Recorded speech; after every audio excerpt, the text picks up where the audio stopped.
feel like being a mental health writer is like what I'm supposed to do with my life. And so that's what I'm doing. Like I love writing and mental health is really important. Heidi. No.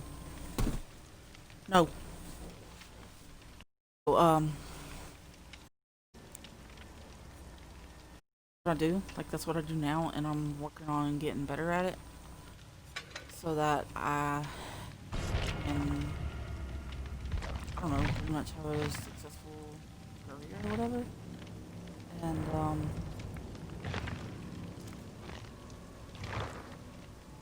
I don't know, like I'm always preaching about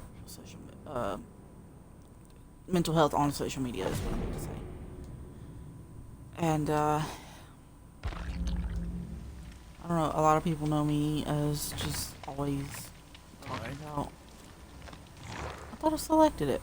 Always talking about mental health. So oh, I collected that. Okay. Okay, there's my challenge. Okay, sorry. Um, so they know me as the one that really. Well, that's not fair. I'm not ever Kate. Anyway, always preaching on social. I don't. I mean, I try not to preach, so I wouldn't say preach, but I talk about it pretty much daily. And I don't know. I mean, it just really means a lot to me. So that's why I really want to talk about it during my streams as well. Um, have this as a very positive space. As I get more viewers, I guess, and have it as a really positive space and more like a community rather than just followers. I don't want followers. I just want maybe like a bigger community. And you know,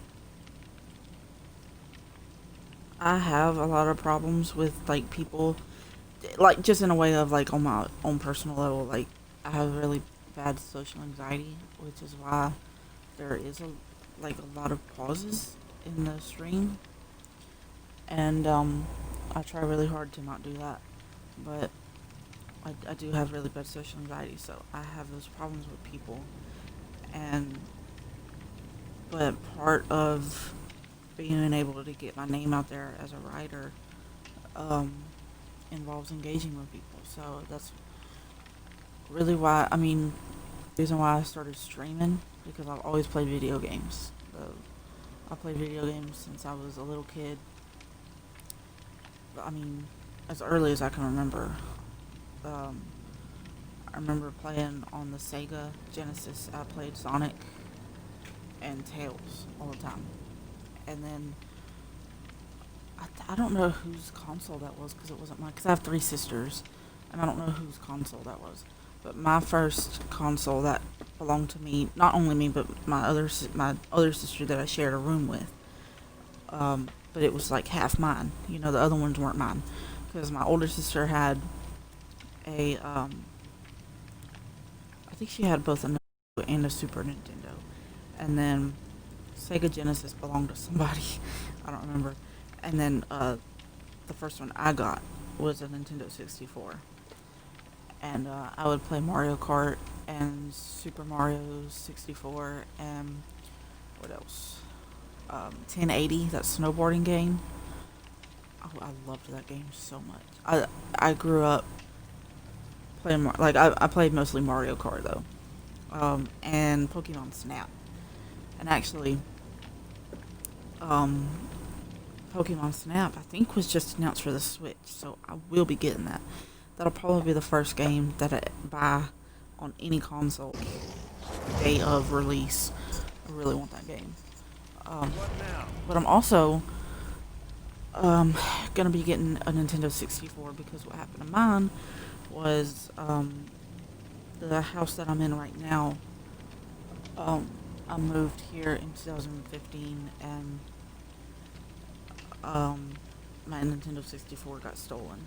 It wasn't like a moving company, but it was like a friend of ours and then somebody that he knew.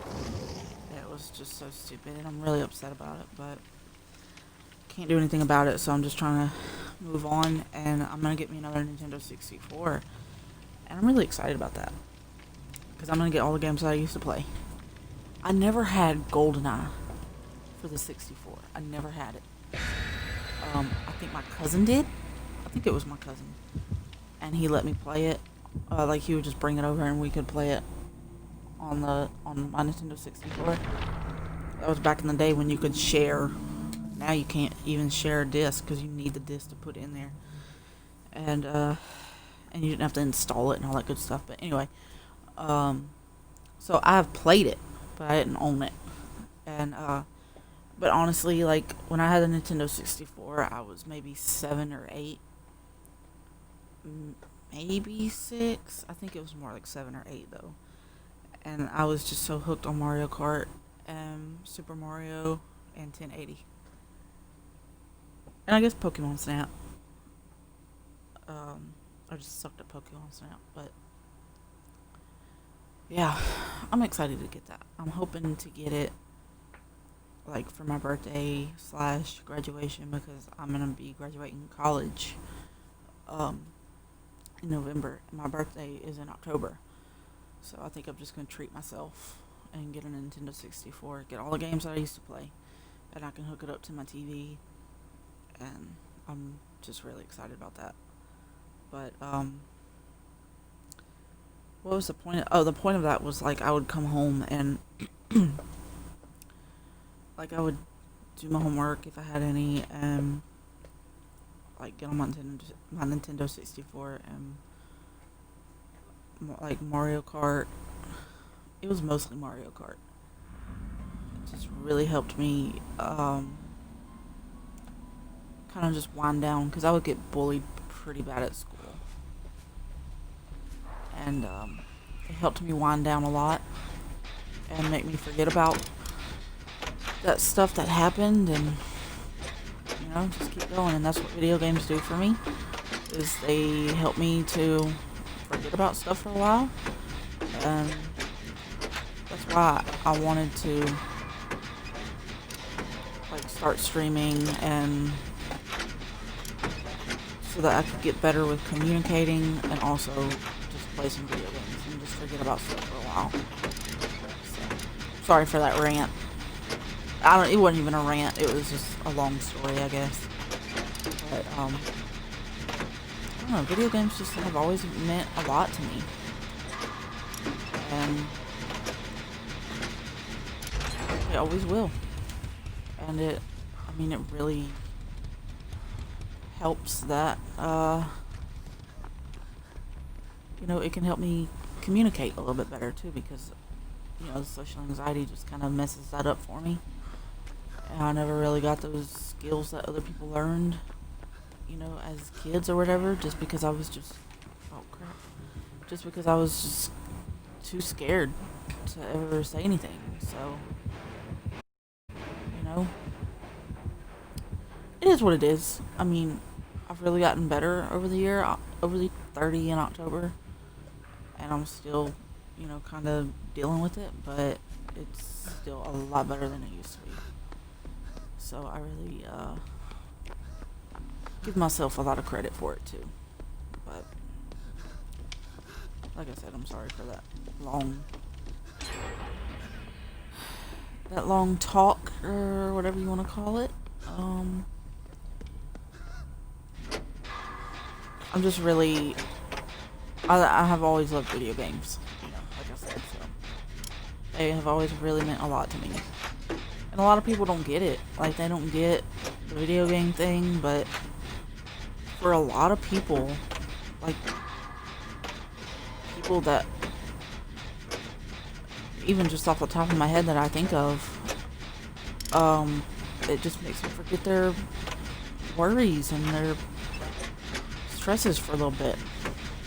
I kind of lose track of time when I play video games, and sometimes that's a bad thing. It is, but that's why I always try to have a set time that I do that, and I do it like at night. I play video games at night, and You know, it helps me lose track of time, and I can just wind down at the end of the day, just like I did when I was a kid. And it helps me to sleep a little bit better because I'm not as stressed when I go to bed. Even a game like this, like even a game like Dead by Daylight, like it just you would think it would cause anxiety, and honestly, sometimes it does. Because I'm like, oh god, I'm about to get killed, you know. But you know, mostly it helps me wind down. So it just really, what?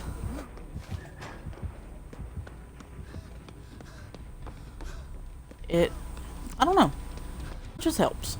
It helps, and I really will always appreciate video games for that reason, because they really mean that much to me. So there you got that from me. I hope that I can find an exit gate here.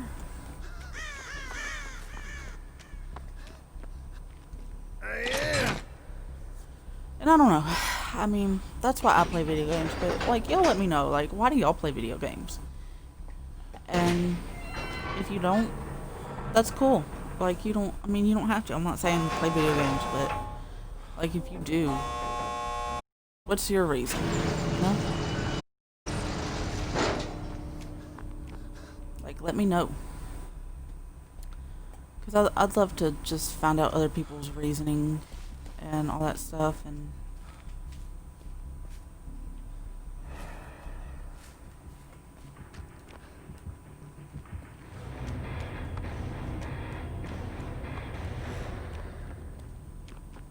are they coming out? Are they gonna come out? But yeah, I mean, there's my little, you know, I guess get to know me session, whatever you want to call it. And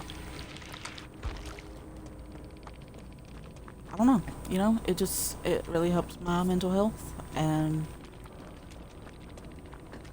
that's just, you know, why I play video games, because it helps my mental health. So that's why I really like to incorporate, I guess that's why I want to incorporate mental health into video games. So there you go. I'm done now.